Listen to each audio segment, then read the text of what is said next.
Negligence కాదు, ఒకసారి కొంచెం అబ్డమెన్ స్ట్రెచ్ అయిన తర్వాత ప్రెగ్నెన్సీలో కొంచెం ఓవర్ స్ట్రెచ్ అవుతుంది.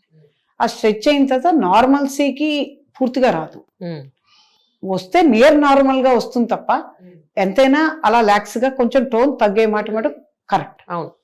టోన్ పెంచడానికి ఎక్సర్సైజెస్ ఉన్నాయి, ఈ అబ్డామిన్ మజిల్స్ అన్ని కొంచెం స్ట్రెంగ్తన్ అవ్వడానికి ఎక్సర్సైజెస్ ఉన్నాయి, అవి ఎక్స్ప్లెయిన్ చేస్తాం, అవి వాళ్ళు చేసుకోవాలి. కొన్ని సందర్భాల్లో యూట్రస్ ఓవర్ డిస్టెండ్ అయిపోతూ ఉంటుంది. లైక్ సపోజ్ వాళ్ళు ట్విన్ ప్రెగ్నెన్సీ వచ్చింది ముందు, అలా కాతే 4 kgs అబోవ్ బేబీ, అలా కాతే మల్టిపుల్ ప్రెగ్నెన్సీస్, ఎక్కువ గ్యాప్ లేకుండా మల్టిపుల్ ఈ కారణాలతో కొంచెం ఓవర్ లాక్సిసిటీ రావచ్చు. కొంత ఎక్సర్సైజ్ హెల్ప్ చేస్తాయి, కాకుండా కొంచెం ఏంటంటే సపోర్ట్ మెకానిజమ్స్, అబ్డామినల్ బెల్ట్స్ అవి ఉంటాయి, అవి కూడా చెప్తూ ఉంటాం. పూర్తిగా నార్మల్గా తేడానికి కష్టమే అయినప్పటికీ ప్రయత్నం అయితే డెఫినెట్గా చేయొచ్చు. రికరెంట్గా వైజనల్ ఇన్ఫెక్షన్ వస్తుంది అన్నదాన్ని ఎలా చూడాలి? వెజైనా అనేది ఒక ఎక్స్పోజ్డ్ ఏరియా, ఎక్స్టీరియర్కి ఎక్స్పోజ్డ్ ఏరియా, సో ఇన్ఫెక్ట్ అవ్వడానికి చాలా చాలా స్కోప్ ఉంది. వీటికి మెయిన్గా మెన్స్ట్రువల్ హైజీన్ అనేది ఇంపార్టెంట్. ఇది ఎప్పుడు స్టార్ట్ అవ్వాలి? స్కూల్ గోయింగ్ చిల్డ్రన్ నుంచి స్టార్ట్ అవ్వాలి. వాళ్ళకి స్టెరైల్ ప్యాడ్స్ వాడాలి, మంచి శానిటరీ ప్యాడ్స్ వాడాలి, ఇవి ఎలా డిస్పోజ్ చేయాలి, ఎంత ఫ్రీక్వెంట్గా మార్చుకోవాలి. చాలామంది టీనేజ్ పిల్లలకి తెలియదు, వాళ్ళ ఇంట్లో పేరెంట్స్ చెప్పే పరిస్థితి ఉంటుందో లేదో కూడా చెప్పలేము. కరెక్ట్. సో మేము బాధ్యతగా స్కూల్ చిల్డ్రన్కి ఇవన్నీ ఎక్స్ప్లెయిన్ చేయడానికి అట్లీస్ట్ అప్పుడప్పుడు కొన్ని గవర్నమెంట్ స్కూల్స్ విజిట్ చేస్తూ ఉంటాం. ఎందుకంటే కార్పొరేట్ స్కూల్స్లో అంటే ఆల్రెడీ కొంచెం హై ఇన్కమ్ గ్రూప్ వాళ్ళే ఉంటారు కాబట్టి వాళ్ళు ఆల్రెడీ ఇవన్నీ పాటిస్తున్నారని భావంతో ఎక్కువ గవర్నమెంట్ స్కూల్స్ని అడ్రస్ చేయడానికి వెళ్తూ ఉంటాం. మే 28 మెన్స్ట్రువల్ హైజీన్ డేగా కూడా గుర్తించాం మేము. సో ఈ పాయింట్ ఒకటి ఇంపార్టెంట్, ఇది లేకపోతే ఇన్ఫెక్షన్స్ రావడానికి చాలా స్కోప్ ఉంటుంది. సెకండ్, రెండో ఇంపార్టెంట్ ఏంటంటే పెళ్ళైన వాళ్ళకి ఇంటర్కోర్స్ తర్వాత, యూరినేషన్ తర్వాత, వీటన్నిటి తర్వాత అక్కడ పెరినియల్ ఏరియా, ఈ జెనిటల్ ఏరియాని బాగా వాష్ చేసుకోవడం అనేది కూడా చాలా మందికి తెలియదు.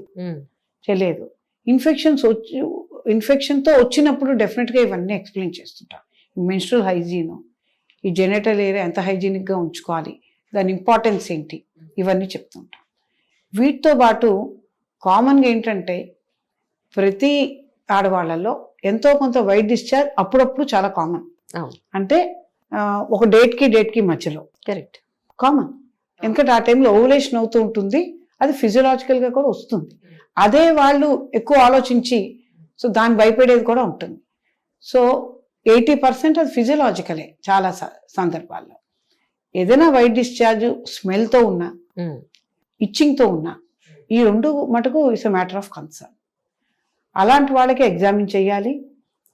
కామన్ ఇన్ఫెక్షన్స్, ఒకటి ట్రైకోమోనియాసిస్ అని ఒక పారాసైట్ ఇన్ఫెక్షన్, ఇంకోటి క్యాండిడియాసిస్ అని ఫంగల్ ఇన్ఫెక్షన్, ఇంకోటి బ్యాక్టీరియల్ వెజైనోసిస్. ఈ మూడు చాలా కామన్. ఈ మూడు కూడా మా చిన్న ఎగ్జామినేషన్లోనే తెలిసిపోయి దానికి అడిక్వేట్గా ట్రీట్ చేస్తే ఇట్స్ వెరీ సింపుల్ ట్రీట్మెంట్, సరిపోతుంది, మెజారిటీ కేసెస్ సరిపోతుంది.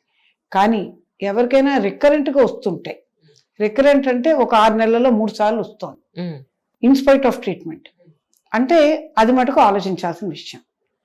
వాళ్ళకి ఏమైనా ఇమ్యూనిటీ తగ్గిందా అనేది బేసిక్ కన్సర్న్. వాళ్ళకి ఏమైనా డయాబెటీస్ అయినా మిస్ అయ్యామా, అలా కాకపోతే ఇంకేదైనా మందులు ఓరల్ కాన్సెప్టివ్సో స్టిరాయిడ్సో అలా ఏమైనా వాడుతూ ఇలా ఉన్నారా, అలా కాకపోతే వాళ్ళకి ఏమైనా immuno suppression diseases like HIV అలాంటివి ఏదైనా మిస్ అయ్యామా, ఇలాంటివన్నీ కూడా ఇవాల్యుయేట్ చేయాల్సిన అవసరం ఉంది.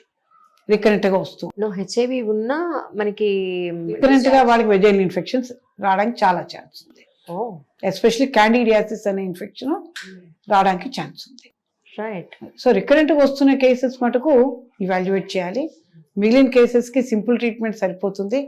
చాలాసార్లు అడిగిన మీటర్ చాలాసార్లు 80% కేసులు అది ఫిజియలాజికలే, అందరికీ వచ్చేదే, వాళ్ళు అనవసరంగా భయపడినట్టు, అది కౌన్సిలింగ్ ద్వారా సెటిల్ అయిపోతుంది. ఇంతకుముందు ప్రెగ్నెంట్తో ఉన్నప్పుడు స్కాన్ చేస్తే అమ్మాయి అబ్బాయి తెలుసుకుని వాళ్ళు అబార్షన్ చేయించేసుకునే వాళ్ళు అమ్మాయి అయితే అనే రోజుల నుంచి ఇప్పుడు సెక్స్ ఎవరో చెప్పకూడదు, అమ్మాయినా అబ్బాయినా చెప్పకూడదు అన్న దానికి వచ్చాం.